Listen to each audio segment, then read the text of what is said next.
تبارك الذي بيده الملك وهو على كل شيء قدير. الذي خلق الموت والحياة ليبلوكم أيكم أحسن عملا وهو العزيز الغفور. الذي خلق 7 سماوات طباقا ما ترى في خلق الرحمن من تفاوت فارجع البصر هل ترى من فطور ثم ارجع البصر كرتين ينقلب إليك البصر خاسئا وهو حسير. ولقد زينا السماء الدنيا بمصابيح وجعلناها رجوما للشياطين وأعتدنا لهم عذاب السعير. وللذين كفروا بربهم عذاب جهنم وبئس المصير. إذا ألقوا فيها سمعوا لها شهيقا وهي تفور تكاد تميز من الغيظ كلما ألقي فيها فوج سألهم خزنتها ألم يأتكم نذير قالوا بلى قد جاءنا نذير فكذبنا وقلنا ما نزل الله من شيء إن أنتم إلا في ضلال كبير. وقالوا لو كنا نسمع أو نعقل ما كنا في أصحاب السعير فاعترفوا بذنبهم فسحقا لأصحاب السعير. إن الذين يخشون ربهم بالغيب لهم مغفرة وأجر كبير. وأسروا قولكم أو اجهروا به إنه عليم بذات الصدور. ألا يعلم من خلق وهو اللطيف الخبير. هو الذي جعل لكم الأرض ذلولا فامشوا في مناكبها وكلوا من رزقه وإليه النشور.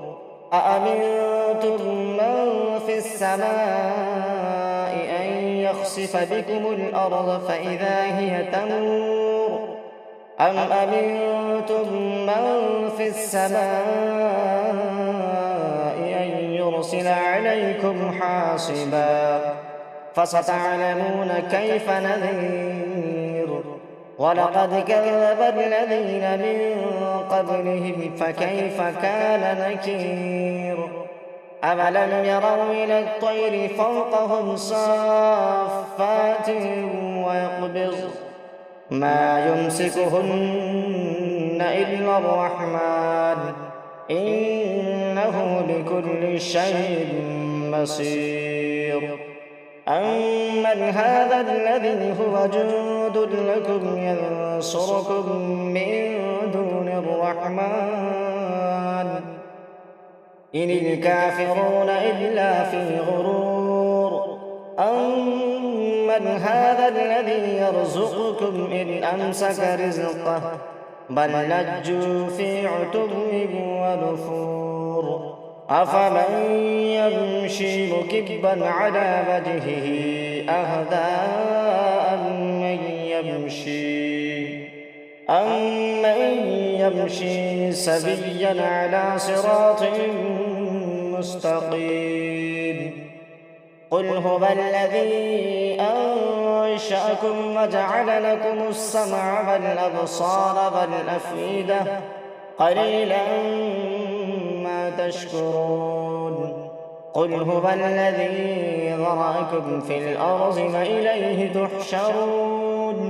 ويقولون متى هذا الوعد إن كنتم صادقين.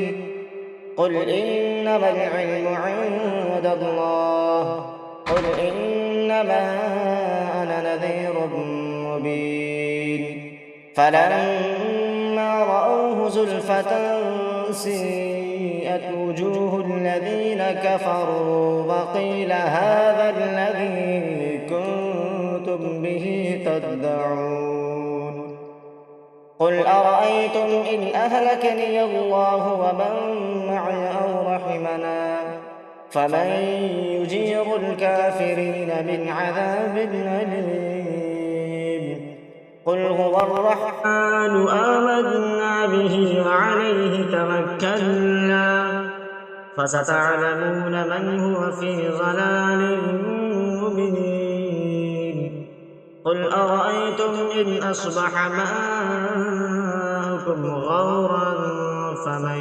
يأتيكم بماء